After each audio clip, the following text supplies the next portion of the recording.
So the last speaker in this session is Yvonne Gao.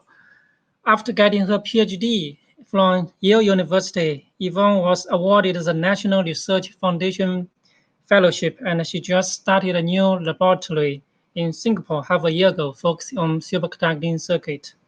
The stage is yours, Yvonne. Okay, thank you. Thank you, Xiaoyang, for the introduction.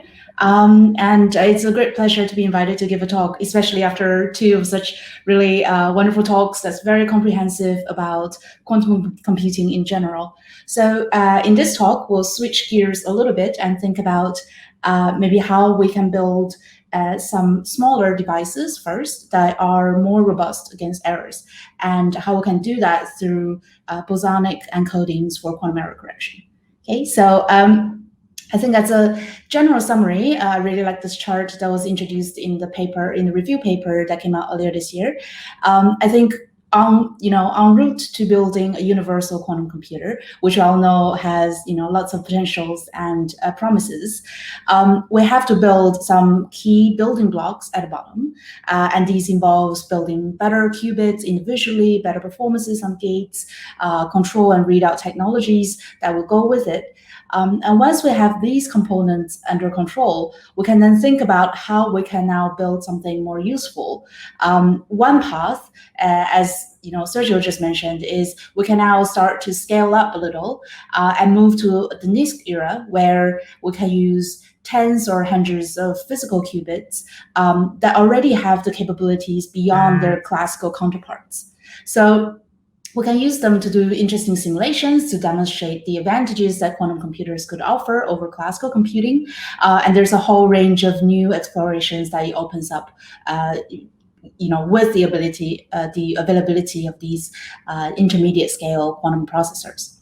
The other path, sort of that's going in parallel with the NISQ era processors, is sort of thinking about how we can maybe focus on building small logical devices first. So these may have first order quantum error correction, and then we can put them together to build more robust general purpose computers using connectivity, more modular connectivity. So in this talk, we'll focus more on this approach and sort of introduce the concept of bosonic quantum error correction, which is not really a new topic, but it has gained a lot of traction over the past 5 years or so. So if we think about it, the general concept of quantum error correction is fairly straightforward, right, in a cartoonish way. So if we have one bit and we really want to protect it against any environmental errors or coherent operational errors, then we can think about spreading it over multiple different physical qubits. So if one of them experiences, if we have good individual control and measurements, and we also have, mediating controls amongst two or multiple of these qubits, then we actually have the ability to detect if one of them experiences an error without losing the information that we've encoded in them. So this redundancy or symmetry property actually allows us to correct the errors that's happening on our individual physical bits while still preserving the lifetime or the coherence of our logical information. Right, so this is a very simple illustration, but I think it really highlights the main principles of quantum error correction. Apart from that, it actually also gives a really good example that tells us to do quantum error correction, we have to do a lot of extra work. Right, so if we just have a single physical qubit, we just need to ensure the control and measurements and initialization of that qubit. But now if I spread it over multiple individual elements, then I have to both control them, all of them really well, but also do gates between them, right? So all of these extra operations could actually introduce some penalty in terms of the coherence properties of the logical system. So this is where I think we can define a useful metric for thinking about quantum error correction and how well we're doing in correcting logical errors. So this is the idea of a break-even point. So it's as it suggests, break-even really just means that what we gain in terms of the logical lifetime by doing this kind of quantum error correction must outweigh the penalties or the additional costs we incur by doing all these extra operations, right? So if we reach the break-even point, that actually means that our hard work of doing quantum error correction is gaining an extension of logical lifetime. But if we don't, then that means that we're, in essence, losing out by doing all this extra work. Right? So this is a really useful metric for us to think about when designing quantum error correction codes. So generally, I think when we think about how to build quantum error correction codes in physical systems, there are two schools of thought or two different approaches.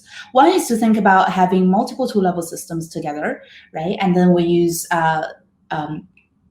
their collective behavior to encode the quantum information, a little bit like the previous cartoon I showed with spins.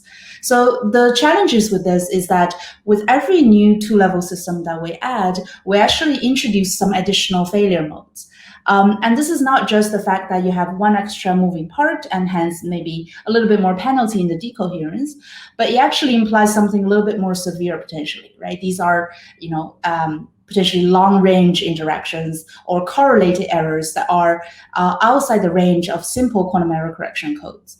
So, so that's an outstanding challenge that we have to solve using this if we were to approach it in this technique. The additional idea we have to consider is that it does introduce quite a lot of overhead in the hardware as well, both in terms of building a devices that consists of a large number of two-level systems, as well as in introducing the parallel control and measurements of them. So the technology must be there first before we can actually implement useful quantum error correction.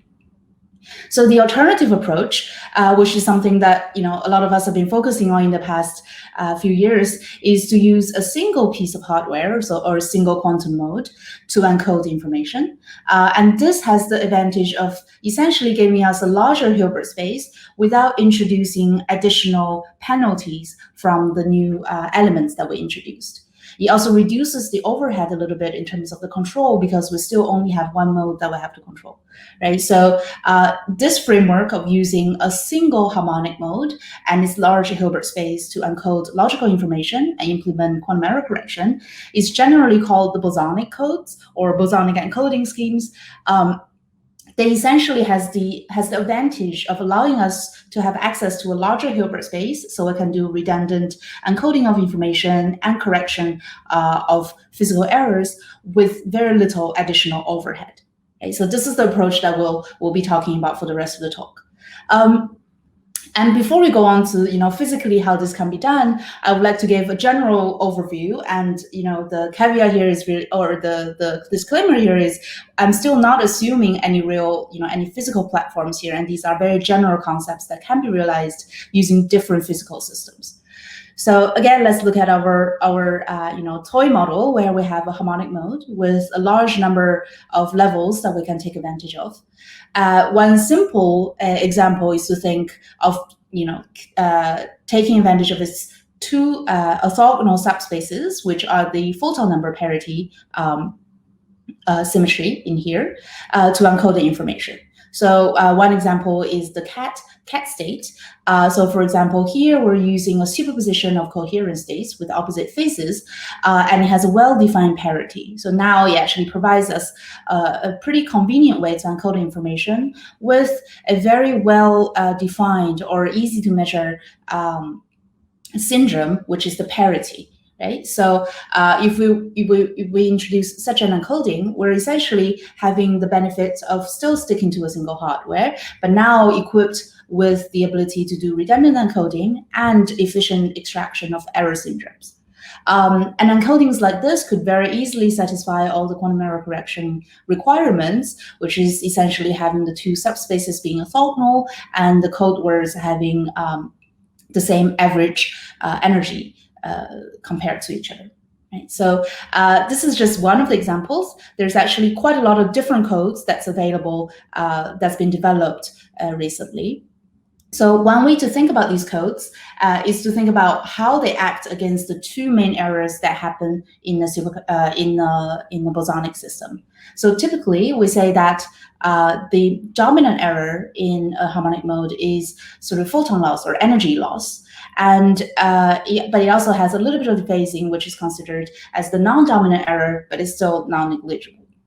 So we know that if both error rates are extremely high, then we're essentially in this relatively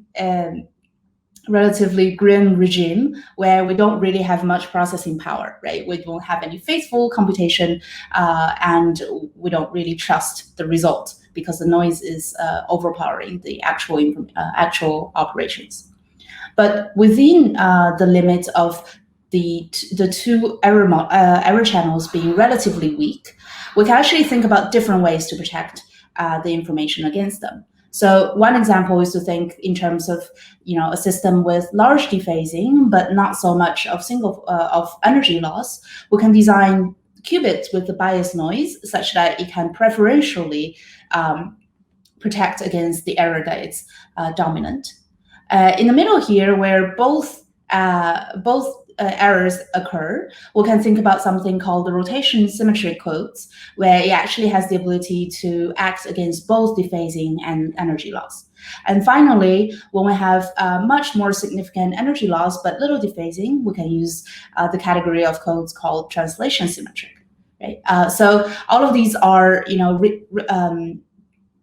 still bosonic encodings that uses the superposition of different photon number states in a harmonic mode to perform quantum error correction.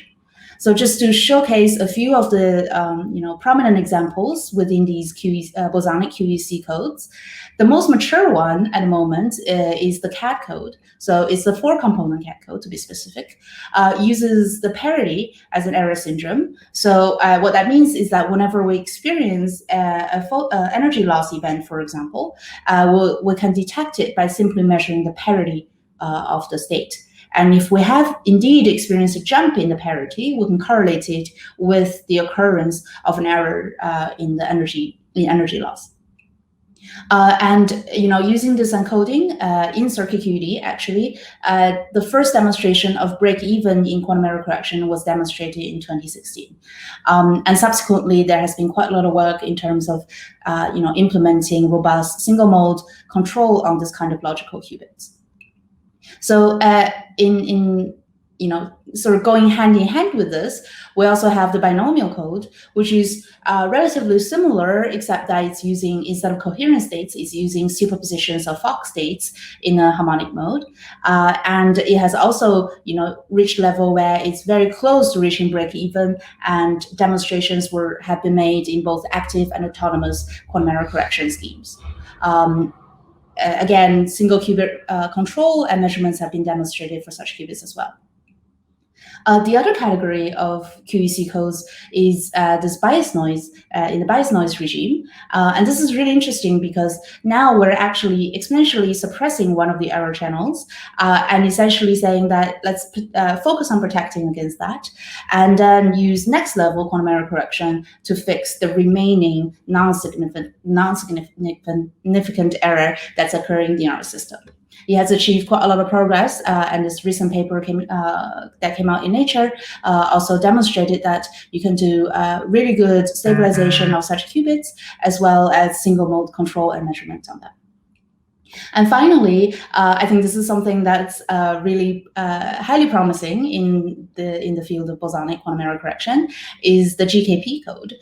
This was actually proposed 2 decades ago, theoretically, but with very little experimental efforts, sort of until about a year ago, when it was first realized in a trapped ion system, and very shortly after in a superconducting circuit device. So this code has the advantage of essentially mapping all the potential errors into small displacements. So as long as we can measure displacements really well, we have a way to protect the errors on such logical qubits, and we can also perform universal quantum computing using only linear operations once we've managed to prepare such a encoding. Okay, so lots of really exciting progress in this field, and I think what's very interesting is that, again, none of this is hardware specific at this point, so it can be realized in trapped ions, ensembles of atoms, or photons. Any bosonic systems really with good control and measurement capabilities can be used to realize this type of bosonic quantum error correction codes. In this talk, though, I will focus specifically on the techniques and the developments in the superconducting circuits framework. But before we go into the hardware or the actual implementation, let's just summarize a little bit, right, on exactly how we see this approach going forward. So I think at the bottom of it all is really to say that we should first demonstrate that we can indeed encode a logical qubit with extended lifetime compared to its physical components. And this is sort of what we call the break-even in the implementation of quantum error correction.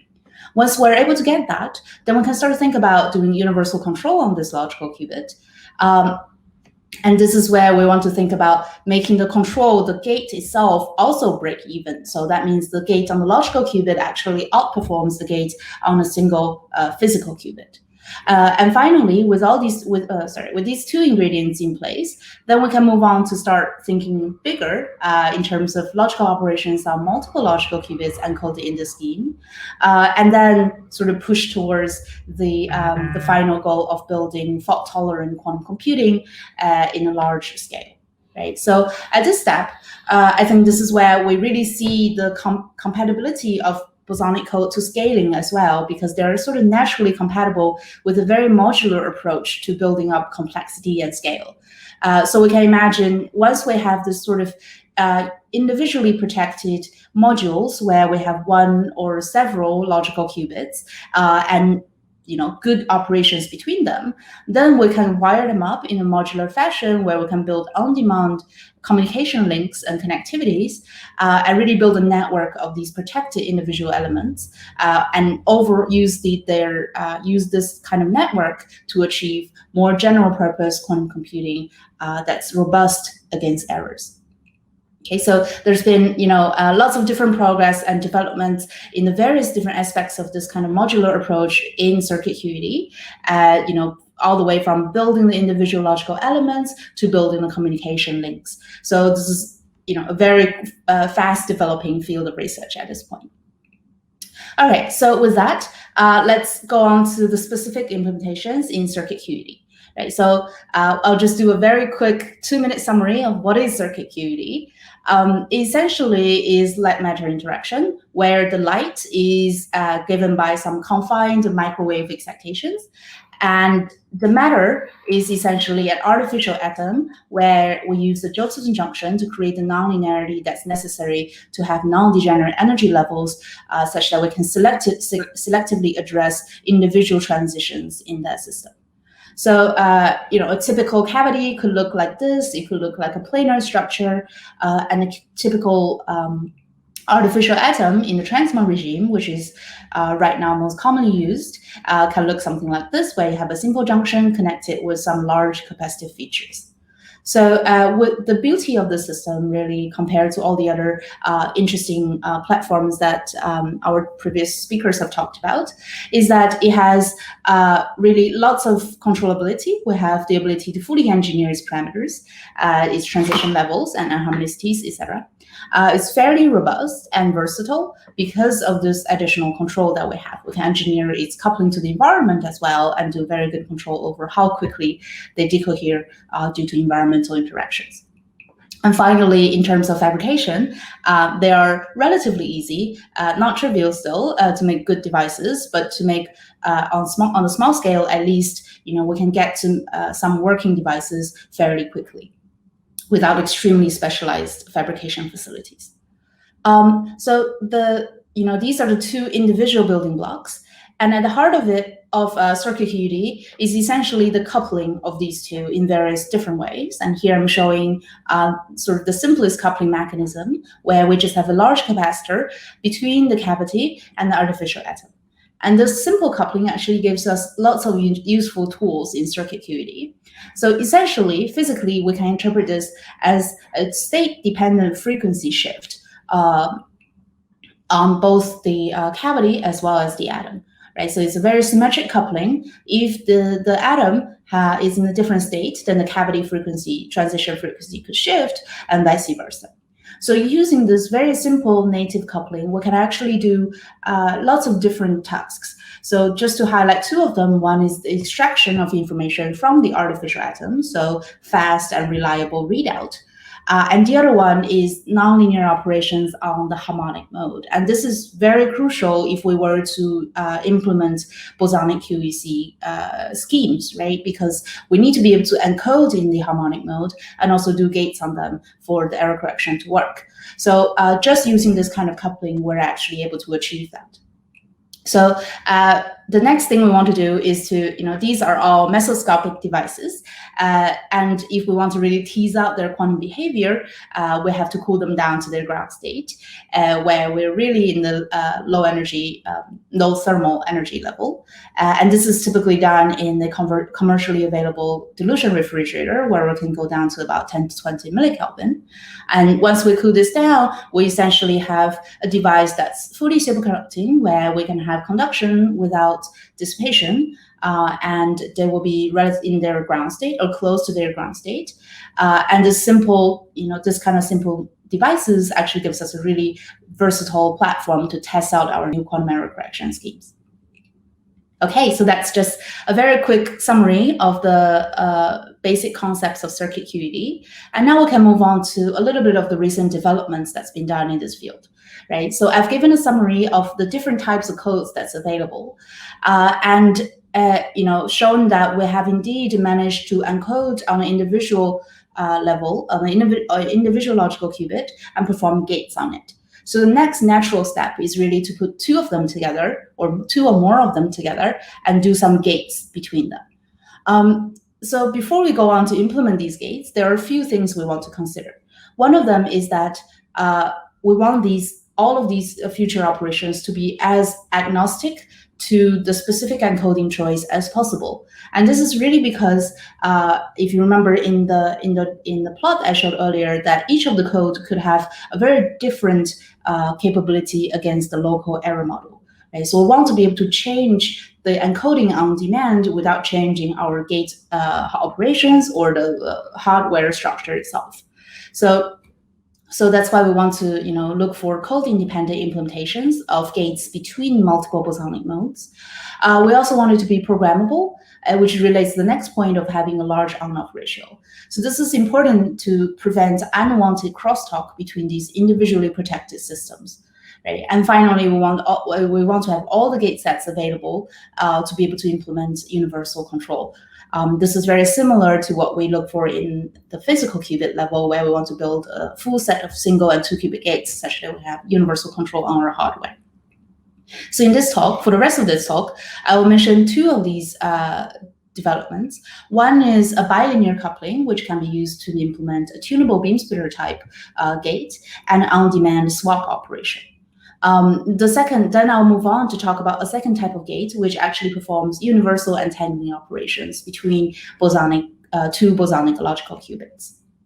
Okay. So the hardware where these two implementations take place looks something like this. So you can see these are really very much microscopic objects, and you can hold them in your hands, and this is literally a piece of bulk aluminum where we machine cavity structures out of. So individually, each of these are essentially a superconducting cavity. So it's a box where we can hold microwave photons for an extended period of time.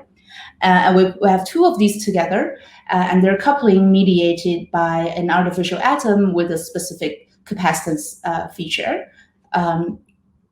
So generally, using this structure, we have universal control over both the state of Alice and Bob. So that's very useful. But what we can do is to also introduce additional ancillary modes that are nonlinear or the artificial atoms, essentially, to perform fast individual control and readout as well. Right. So a structure like this has the advantage of essentially having very little crosstalk between these two bosonic modes where I want to encode in the logical qubits individually. And additionally, it's also quite modular because so these are individual chips that are inserted into the cavity structure.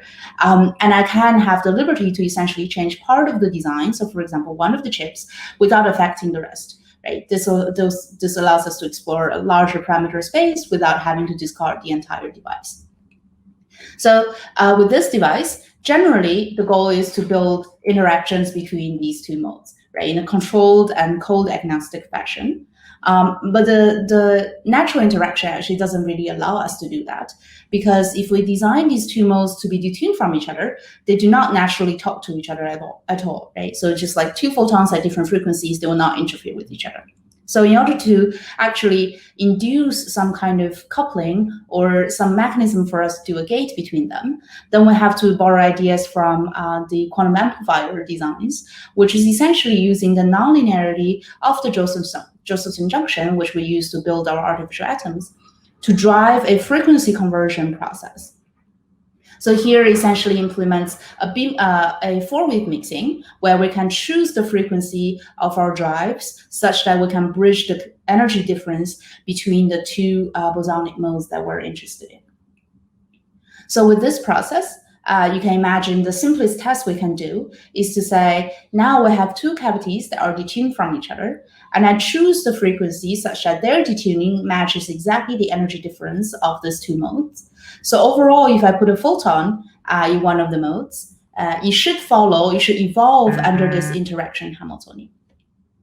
And what that means is that if I were to let this go on for a certain period of time, then I can track the population of the overall population of the cavities, or the probability of the photon being either Alice or Bob. Right? And if we were to do that, we can see that the probability of that photon residing in Alice would oscillate coherently with a fixed period. And if we measure the opposite of the photon being in Bob, then it's just the same oscillation, but exactly out of phase.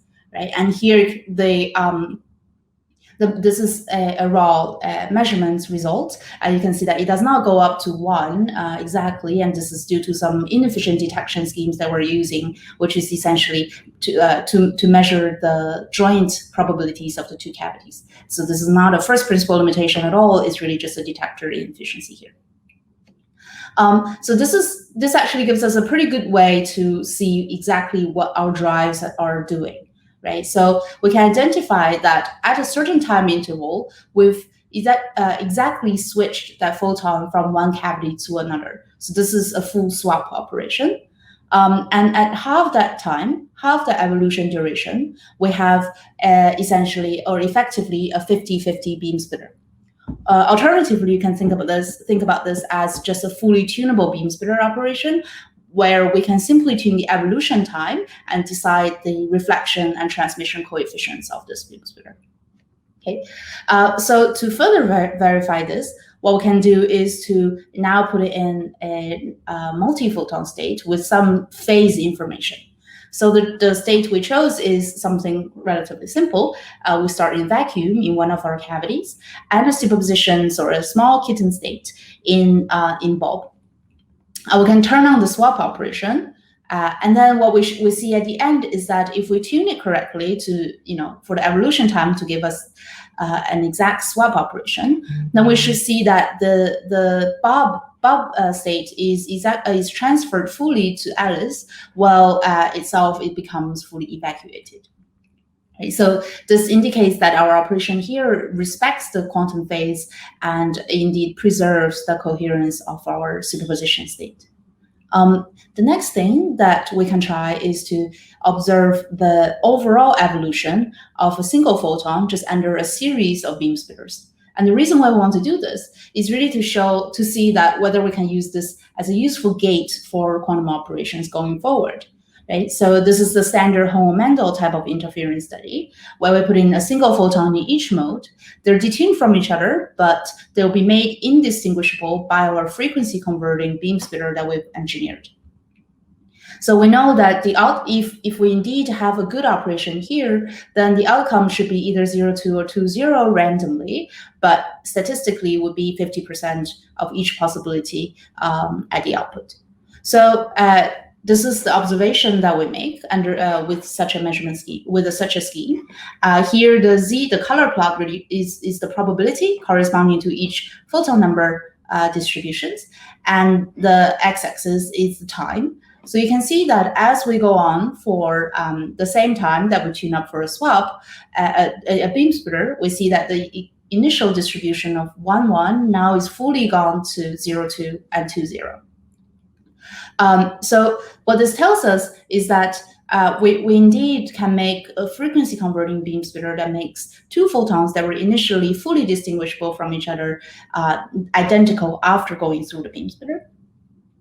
What it also implies is that at the next period, we have a full recovery of the 1-1 state, right? So this also shows that the phase coherence is preserved.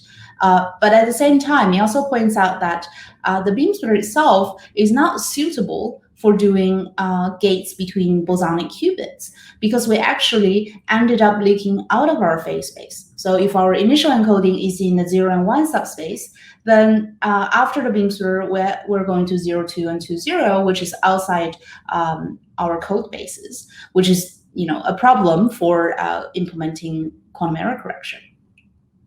And another thing to note, and it's a very important point, is that even though we do have entanglement between the two modes after the beam splitter operation, this entanglement is not due to the operation itself, right? The operation is actually just bilinear. The entanglement is purely due to the fact that we're putting in highly non-classical states. And just to further emphasize this point, we can choose to put in a semi-classical state instead, going through the same beam splitter that we tuned up. And we see that at the end, we simply just get two coherent states, each with a smaller amplitude. So they're still fully separable with no entanglement between them. So finally, we can talk about building a entangling gate using this kind of building blocks. So this is conceptually generated by thinking about doing a swap and a non-swap at the same time, right? And this is called the eSWAP operation, where we can have a tunable weight between the identity and the swap operation, such that if we stop halfway, we will get a deterministic entangling operation, regardless of the input states. It has a myriad of different advantages and applications, but for our purpose, we build it in a circuit QED setting, where our goal is really to have as short and robust gate as possible. So without going too much into the details here, I will just show that all of these ingredients are naturally available to us in circuit QED, and the beam splitter operations we have engineered previously also comes in very handy. So just to show quickly that with this operation, we can indeed generate deterministic entanglement even between semi-classical states, right? So if this is our input undergoing a eSWAP operation, what we get is actually a coherent superposition of the coherent states of opposite phases, and we can see that comparing the simulated data with our actual measurement, we reproduce all the necessary features. Even the additional features can be predicted using higher order nonlinearities that we can take into account. And finally, just to show that we can indeed use this as a 2-qubit gate, we can measure the joint Pauli operators on these two levels and see that they indeed correspond to a coherently entangled 2-mode state. And we can tune the angle to really explore the full unitary operation in this case. So all of these really are just indicators that tells us we indeed can generate deterministic entanglement between two modes, regardless of their exact encoding scheme. And this has been implemented on both the binomial and the cat code and cat code qubits.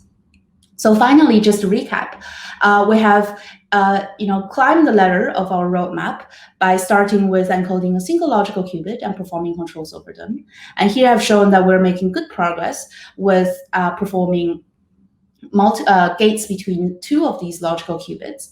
And finally, I think that gives us all the ingredients to continue to move on to implement larger scale fault-tolerant quantum computing. And there has been many very promising schemes being proposed where we use this kind of individually encoded bosonic qubits as the element for the next order of error correction, which will allow us to actually lower the threshold that's necessary for us to make fault-tolerant devices. So overall, I think the bosonic encoding schemes provide a very interesting and useful platform for us to go towards fault-tolerant universal computation. And just to end off, skipping a couple slides here, I think one question is that, having shown this picture, you might have in mind is, is this actually scalable, right? So I think it's fair to say that the devices like this are very much like the early stage transistors that are relatively bulky. We certainly don't think of having, hundreds or thousands of such devices, but they are actually, on a small scale, we can certainly scale up to multiple modes. But what's more promising is that we have indeed been building something more compact that still inherits all the necessary and useful features that we can that comes from using bosonic encoding schemes. So these works on multi-layer micro-machine devices where you can have superconducting cavities of high coherence, high quality factors now made in a very compact way and connected to different layers of control and measurement elements. Okay, so I think with this, I would like to end and just thank you for your time. We are building a new team in Singapore, so we do have lots of positions available. If you're interested, definitely write to me. And we also have a really vibrant ecosystem for quantum technologies in general in Singapore, in particular in the Center for Quantum Technologies. So if you're interested, I'll be happy to answer questions regarding the overall ecosystem in quantum technologies in Singapore in general as well. Okay, thank you very much. Thank you, Yvonne, for the very beautiful talk. Although you used up all the tea break time. There are a few questions, but I think in your last minute, you have already answered. So there's a question of how to extend the 3-dimensional architecture to tens of logic qubits. What is the main challenge? I think in your last slide, you have already answered this question. Right. And so for the time being, I think we have to skip the Q&A. And sorry. I think in the beginning, so many thanks to all the 3 speakers this morning. Very, very beautiful talk and very interesting science. I think this morning there's a problem with the internet for many Chinese audience. So in case some people miss the live talk,